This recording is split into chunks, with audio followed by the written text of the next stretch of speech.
I have been asked to talk to you about the impacts, a bit of policy and why monitoring is important. But if you haven't been to Ben's talk on species Sorry, ID, Jan. oh, Can I sorry. interrupt you? I totally forgot. They've probably heard I've turned on the recording. I totally forgot to tell people that we're recording the session, so I better do that before we go any further. Yeah, just to be aware, people. Many people have asked us to record these sessions. We'll be putting them onto YouTube, so please do turn your camera off if you don't want to be on YouTube later. We'll be doing that soon. Sorry, Jan. Carry on. That's all right.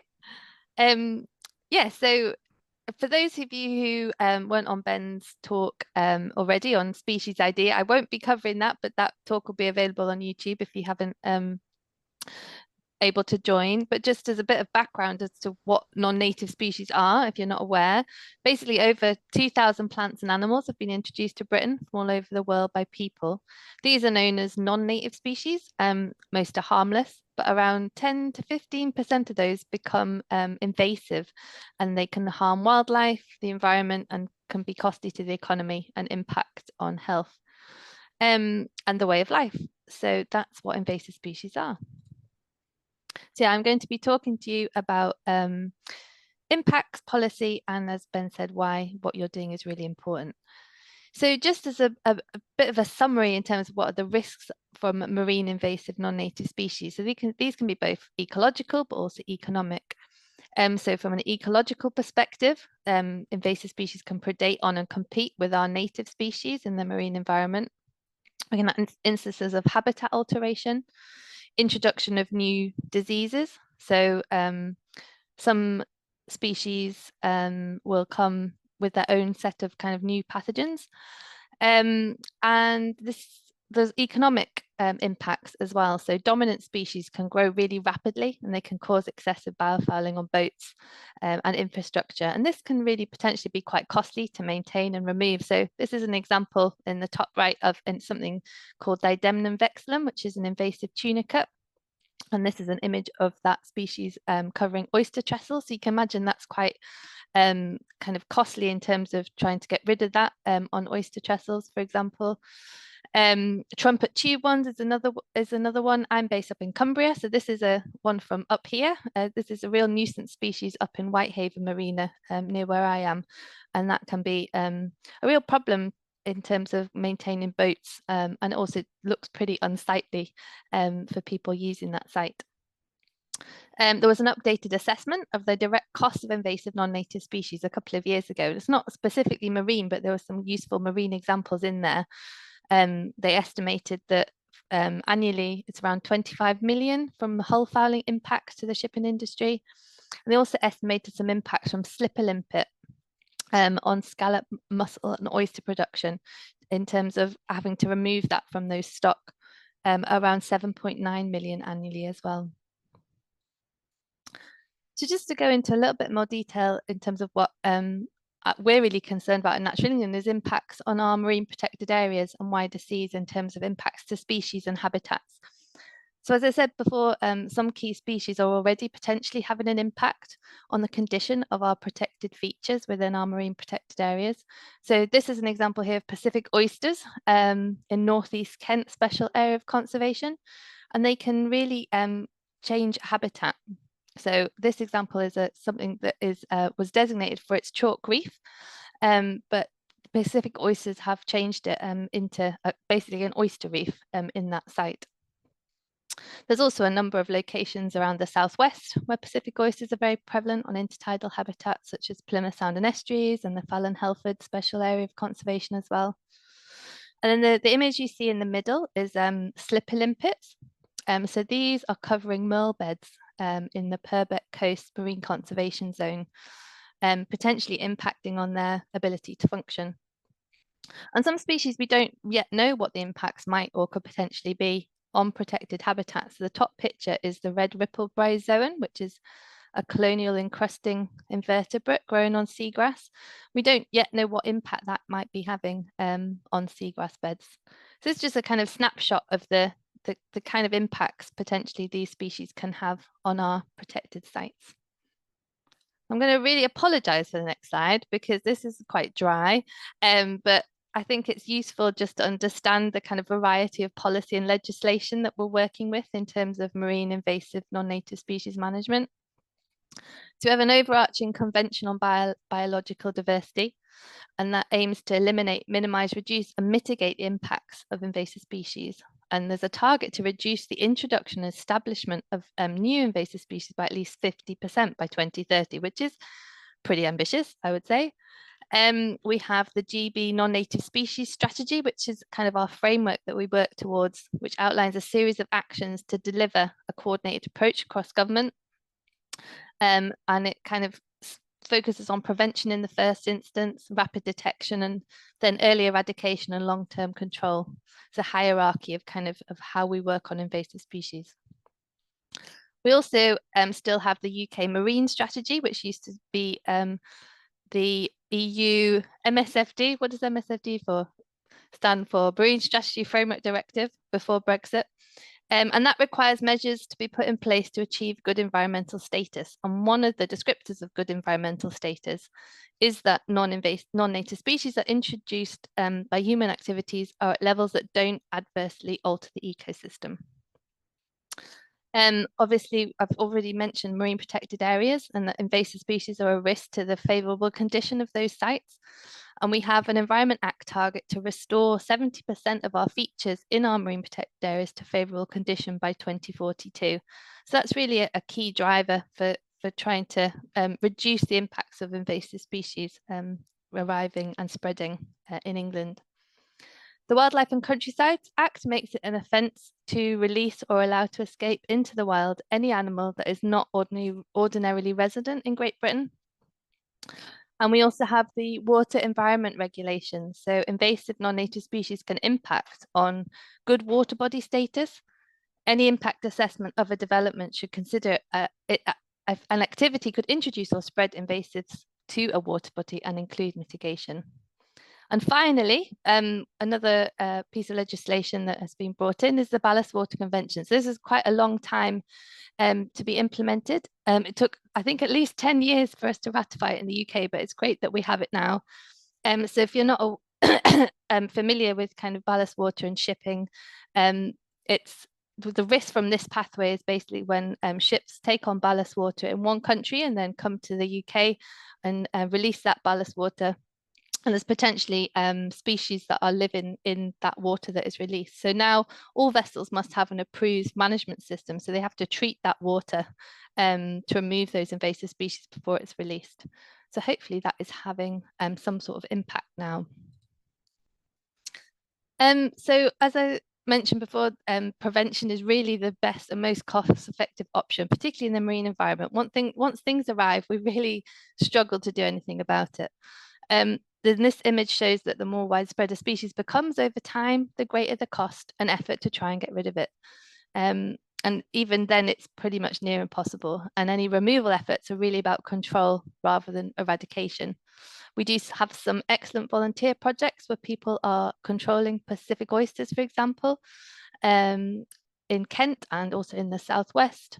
But other species are much trickier. If you think back to that image of the slipper limpets on the merle beds in that Purbeck Coast Marine Conservation Zone, there really are no feasible options to remove them, especially in subtidal habitats.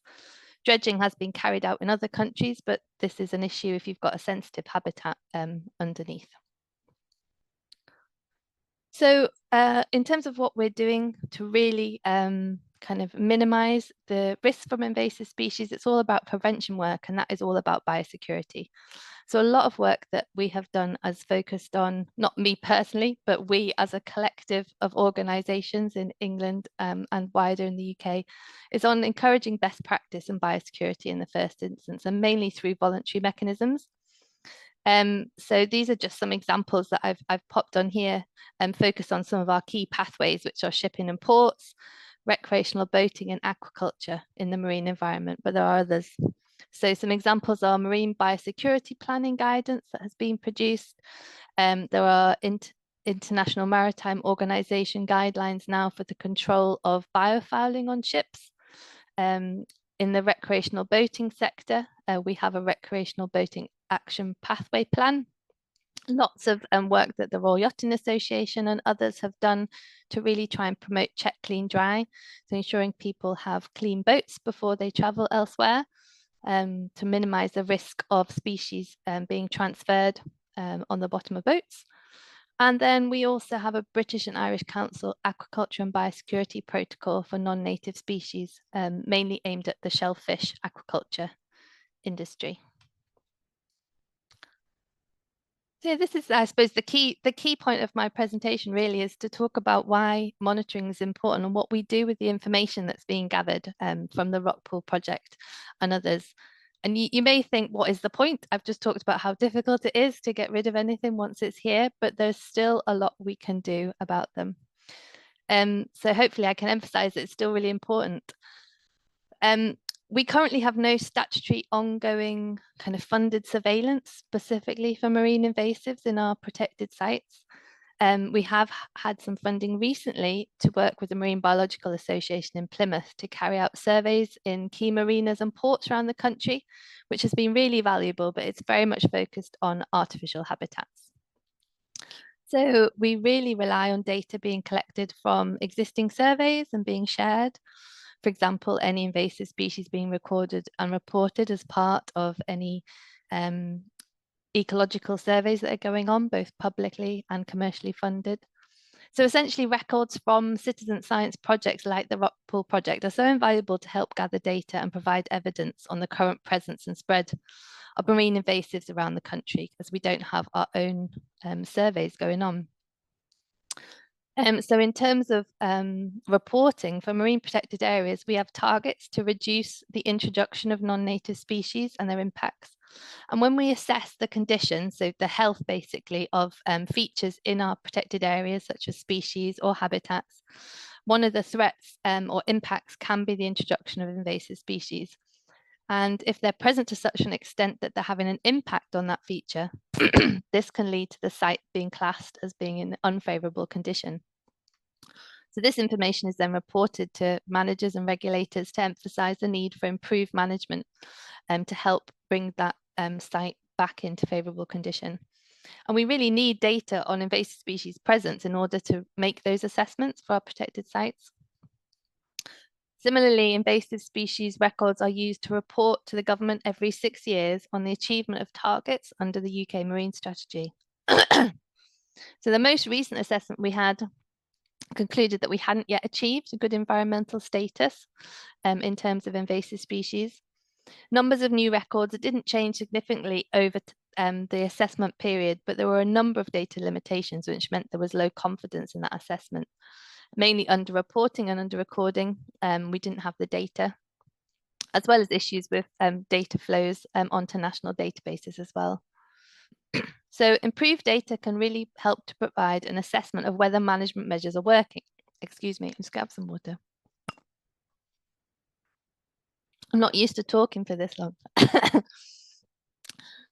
So in order to assess whether management measures are working, for example, is best practice biosecurity working, or do we need to do more? Is the Ballast Water Management Convention making any impact? We are still getting new arrivals of species quite regularly. I would say a couple every year, at least. So, you know, we really need those records to be able to demonstrate what is working and whether we need to do more.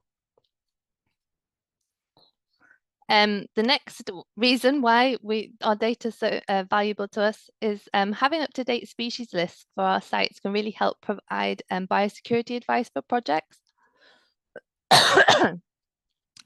For example, movements of aquaculture stock or plants being moved around for restoration projects.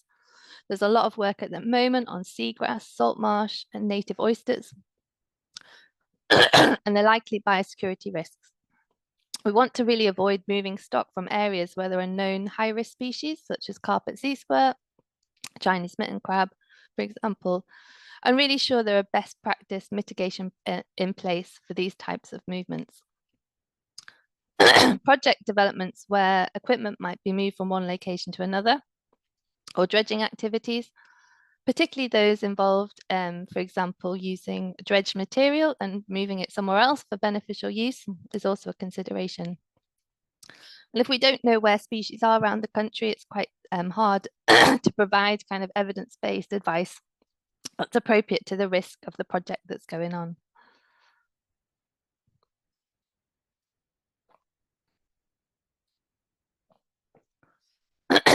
We can also use records data to really highlight and engage stakeholders in the importance of biosecurity planning. So biosecurity plans are just basically an assessment of risk and the pathways of introduction and spread and the measures that can be taken to reduce that risk. So we've been promoting and targeting the development of biosecurity plans, particularly on a site-wide and estuary-wide basis, so getting all the stakeholders and water users involved in a particular area to signed up to delivering actions. It's been working at different locations around the country, but we've most recently launched new biosecurity plans for the Severn, the Solent and the Dee estuaries. And we're currently working in the Essex and Suffolk coast on the Stour and Orwell estuaries. So having up-to-date species lists can really help determine the key risks in those areas and specific biosecurity actions that are relevant to different sectors and different operators. And then finally, these are the main things I can think of in terms of why monitoring is important, but I'm sure I've probably missed other things as well. But finally, when a new species arrives, usually in England, because everything arrives here first, and then Wales and Scotland and Northern Ireland get it later usually, we're responsible for coordinating what we call a rapid response. So what are we going to do about it once it arrives? And as I mentioned before, a lot of the time in the marine environment, there are really limited feasible options for removal. So it's really focused on education and awareness. So for example, this dwarf surf clam turned up in the Thames a few years ago. And just like last week, we received records of a new shrimp-like crustacean that has arrived. But don't ask me its name because I find it really hard to pronounce, but I can provide that afterwards. Both are sediment dwelling, so it's really about ensuring awareness with port and harbour authorities, an opportunity to promote best practice, biosecurity, or those commissioning benthic surveys to really improve recording and evidence any potential impacts in the future. But other examples of species has been the Atlantic blue crab. So this is the one in the middle. And a dead specimen was spotted in a rock pool by a member of the public in Brighton and reported into the government, which is great. We wouldn't have known it had been found unless things are recorded and reported. So there have been records of this species here historically, but it is thought that this was likely a case of deliberate release rather than it being established populations. And this is an offence under the Wildlife and Countryside Act to release invasive species. Another example a few years ago, while I was on maternity leave, thank goodness, so I didn't have to deal with it, was the lionfish, which was caught in Chesil Beach, again thought to be potentially a deliberate release from an aquarium rather than it has actually started to become established in our waters, thank goodness. And this was found and reported by an angler. So it's really important to keep track of any new species arrivals so we can respond accordingly, whether it's to investigate potential offences that the Marine Management Organisation would take the lead on, and also to track introductions and spread, and also have that opportunity to really kind of promote awareness and kind of ensure that we are recording the species that are arriving. So yeah, quite frequently these new records are picked up either in surveys that external organisations are carrying out or by members of the public or people on shore surveys. So it is really valuable. So yeah, thank you very much for listening. I just wanted to emphasise basically how important data is to the work we do. We have teamed up with the Rockpool project to be able to receive and be notified of invasive species that might be found on events on a monthly basis. So this means we will receive data from the project far quicker than we ordinarily would do, as it takes a while for records to reach our national databases. And I just popped a plug for our identification guide for marine non-native species. I think Ben has quite a few copies, but if anybody else would like to get in touch, I still have a box under my desk. So I'm happy to post those to whoever is interested. So yeah, that's it for me. Thank you very much for listening. Brilliant. Thank you very much, Jan. And I think I shall extend a virtual and an actual clap there for a fantastic presentation.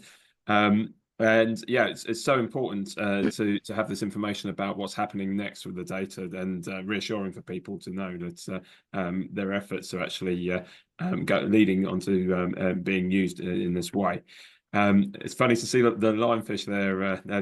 Jan and I, we know each other for a long time. We worked together in the Turks and Caicos 15 years ago now, isn't it? Blimey, it seems like a lifetime ago.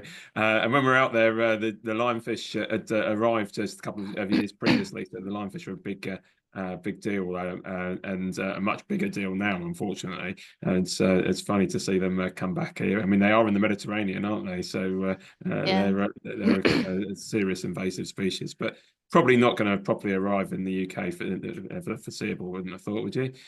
I'll let you know as soon as they, Yeah. as they Well, get. maybe I'll let you know. You never know. I do. Yeah, I do remember diving and catching lionfish as part of the project. And obviously, divers go to about 30 meters, and all that would happen is you'd see all these lionfish at 40 meters just looking back up at you, thinking, "Oh, Yeah, well, you're never going to get us." So, bit yeah, it's very discouraging. difficult to do anything about them. I didn't even know they were in the Mediterranean until I saw one when I was snorkeling. I couldn't believe my eyes. But yeah, there they are. Yeah, and any questions for Jan at all? I've got a couple, but I'll hold my horses and see if we've got someone on the chat.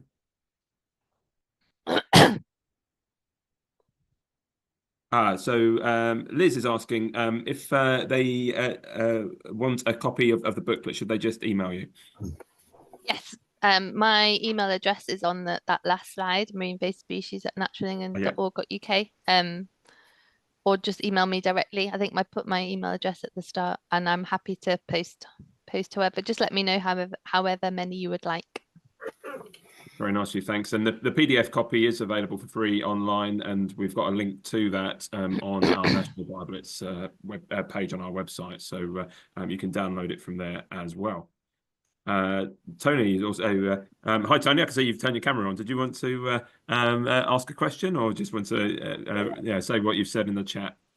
No, I'm quite happy. More booklets, though, which I just put in the chat, would be welcome, though, Jan. I think I'm always asking for a few, so if you have ones there.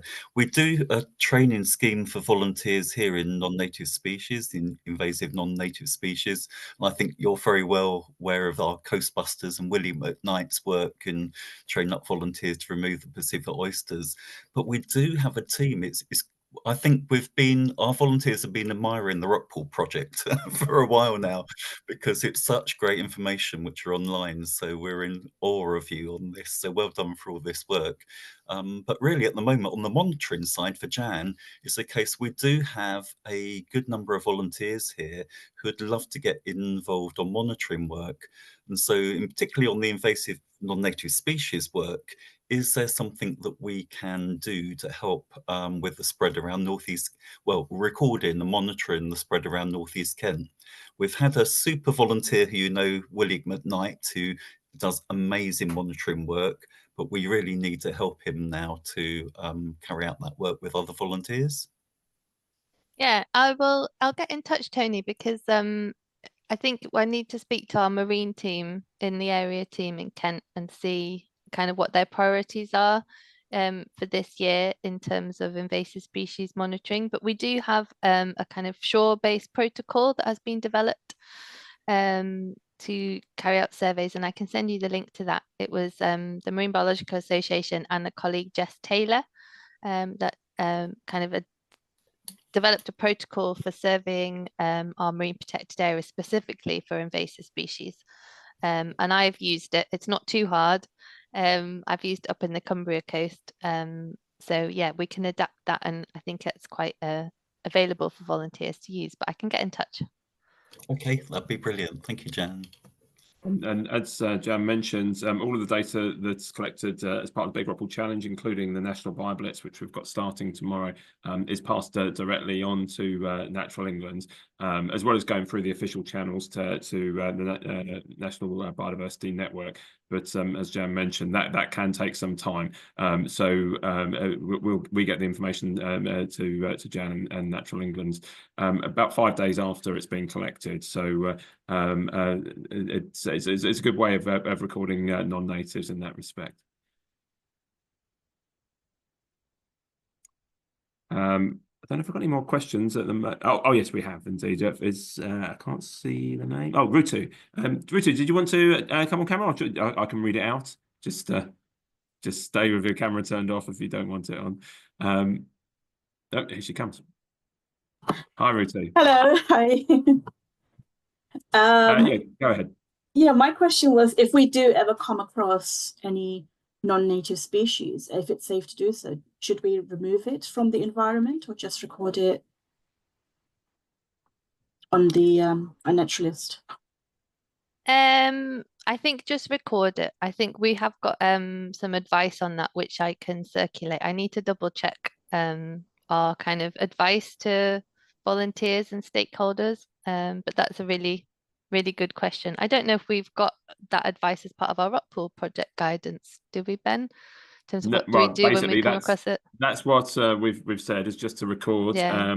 However, in my presentation last night, Chris Wood and John Bishop were there, and Chris was quite insistent that if they want samples, yes, they want a sample. If it's Hemigrapsis sanguineus, the Asian crab, they want a sample. So if you think you found that particular species, I would suggest maybe keeping it alive in a bucket, and we'll see pretty quickly that it's been recorded on iNaturalist, and we can probably advise you from there.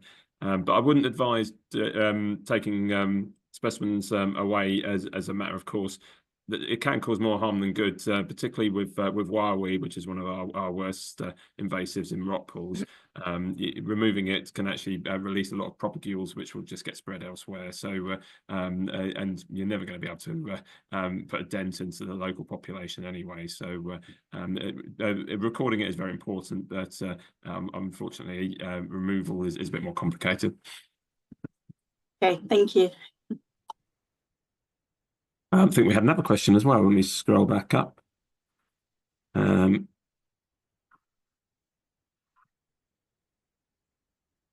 So Liz, I noticed that you noticed about the red ripple bryozoan on seagrass. Did you want to, I don't know if Liz is still available. Yes, she is. Did you want to ask Jan about that?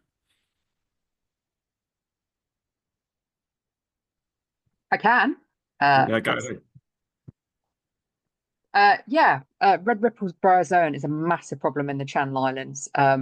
It has started to take over some of our caves. There are very few places we don't see it, and so I had no idea it could colonize red seagrass. Is there much research about the potential impacts? Not that I know of, Liz. I think that's one of our main issues, is that a lot of the evidence that we have on potential impacts has come from like abroad, so examples from other countries. Even with the carpet sea squirt that's been here for quite a long time now, we still don't really have any direct evidence in this country of it being an impact on protected features and sites. And I think that's just a lack of resource and a lack of targeted research into that issue.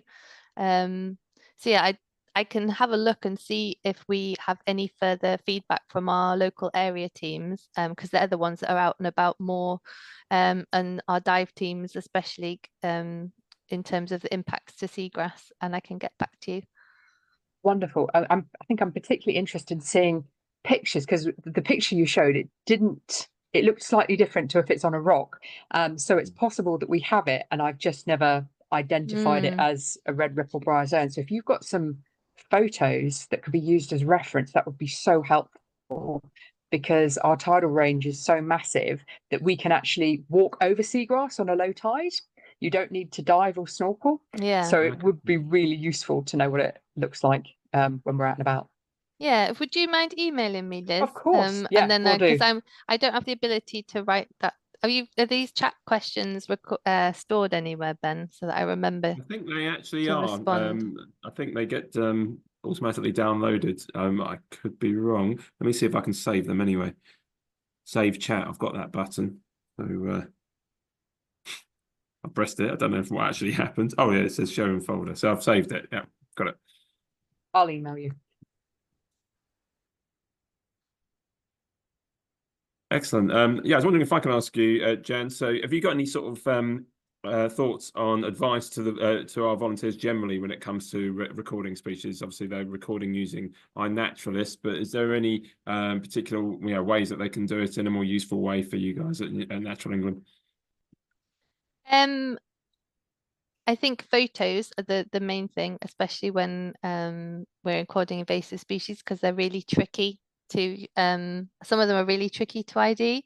So getting photos is really important. I think we had a bit of a conversation, didn't we, Ben, about sometimes it's useful to know whether that species is on an artificial habitat or in a natural habitat, because a lot of the time invasive species, especially if you've noticed sargassum on the coast, it tends to kind of gravitate towards kind of artificial pools. So pools that are kind of tidal pools or against sewage pipes. I know a lot of Pacific oysters you'll see kind of attaching to outfall pipes on the coast as kind of their first port of call in a habitat. So it's useful to get that distinction, and particularly for some species, know that they have started to colonize kind of natural habitats as well as artificial habitats as well. Cool. And yeah, just to add to that, I mean, I think the normal approach for most people when they're recording iNaturalist is to take a picture, ID it, submit it, move on to the next thing. But you can take lots of different pictures from different angles, and that's probably the sort of key take home from your advice, is that is more than one picture is probably going to be useful, because if you don't know exactly what the key identification feature on the species is, just take pictures from all different angles and hopefully it'll be picked up. Yeah, and as I said, that ID guide that I've mentioned, and there's a picture of on the screen, that there is kind of information in there about how to ID in terms of the features to look out for. So if you are taking photos, you can take specific photos of those features, then it's really helpful. Cool. And then the other thing is we will be looking to establish 6 new hubs this year, 3 in the southwest and 3 outside of the southwest. We're looking for people to register their interest in starting those hubs. It would be interesting to get your feedback from your presentation. It seemed like within particular protected areas would be useful to give you the information you need about them. I think where we're working in terms of biosecurity planning next would be really useful. That could be one way to focus on data gathering. So we are really keen potentially to work in the Wash and North Norfolk coast next year, still to be decided, funding dependent, and also the Stour and Orwell estuaries. We're starting to do a big biosecurity planning project this year. So potentially those sites linking up with the work we're trying to do to promote invasive species at the same time might be really helpful, if feasible. Yeah, I mean, obviously there are other factors. I was speaking to somebody from Norfolk yesterday, and there is one rock pooling spot on the North Norfolk coast, so which could probably work. I don't know, but I've been there myself. It's okay. So there's limited opportunities, but maybe. I know. Somebody's asking if I could put a link to the proposed sites. I'll send you a link, Tony, to the place where you can just register your interest, either as to set up a new hub yourself, or just to suggest somewhere where it would be good. All of our new hubs, all of our hubs in total on the Big Rock Pool Challenge are completely volunteer led, and so a lot of it comes down to Loretta's already beating me to it. Thank you, Loretta. So it's a large part of it is actually recruiting that team. The hubs are led by a team of 6 lead volunteers, and will need to be supported by more sort of casual volunteers. There's funding available for those 6 new hubs for all the equipment and training required for them, and we'll be releasing the application process straight after the national BioBlitz. But you can register your interest now, just even if you're just interested to know what's going on in your area, and hopefully there'll be interest somewhere close to you. Thanks very much, Tony. And the other thing I was going to ask you, Jan, is like, so I'm half Australian, and I've been over to Australia quite a lot. And they, like, when you get off the plane in Australia, it's quite scary in terms of how sort of on it when it comes to biosecurity, and obviously that stems from their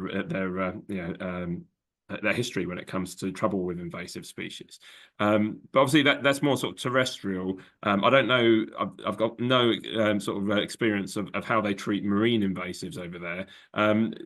Do you think the countries like that treat marine invasive species more seriously than we do here? Yes, I think so. We did a report, or we commissioned a report a few years ago, looking at an audit of kind of our effectiveness of biosecurity and our biosecurity plans around the country, and that compared international examples. And the international examples came out as much more effective than ours, mainly because they had that legislative backing that ours don't necessarily have. So all our biosecurity planning and all our best practice that we promote is all voluntary. So there's really not much of a kind of emphasis on following those acts. There's no kind of stick, if you know what I mean, in terms of actually getting those actions implemented. And in Australia and New Zealand, the legislation is there to actually back up those biosecurity plans and the biosecurity requirements.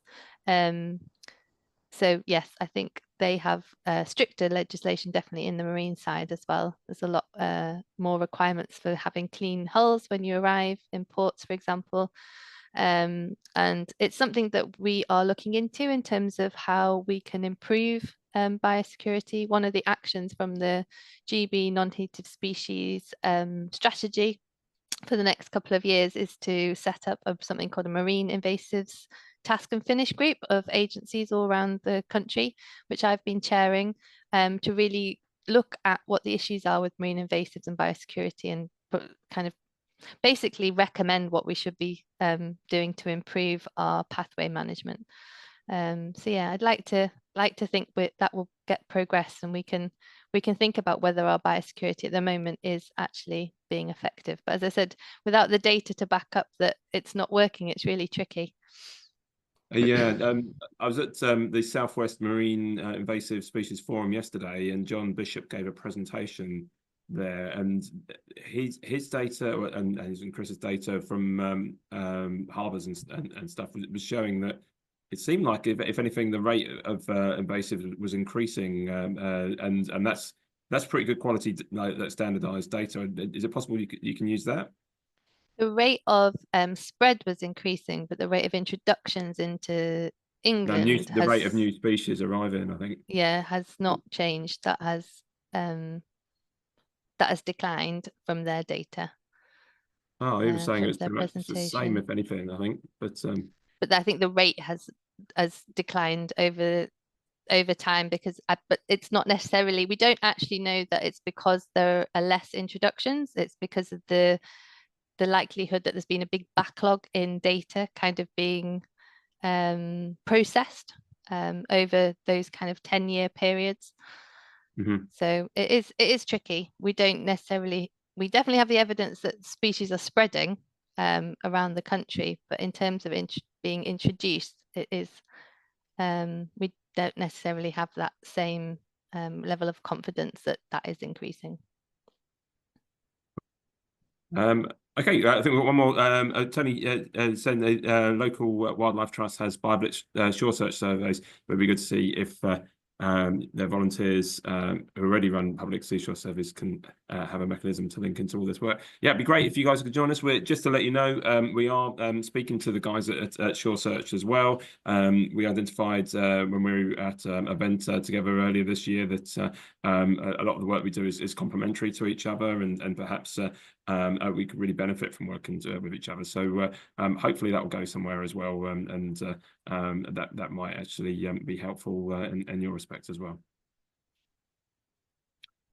Well, thanks very much, Jan. That was brilliant. I don't think we've got any more questions, but thank you everybody for the questions that you have sent in. Yeah, that was really useful. Yeah, and if anybody has any other questions or they want to chat to me about the work that we do, more than happy to answer. Just get in touch. Thank you very much. Jan. Thank you. Thanks, everyone. Bye. Nice to see you.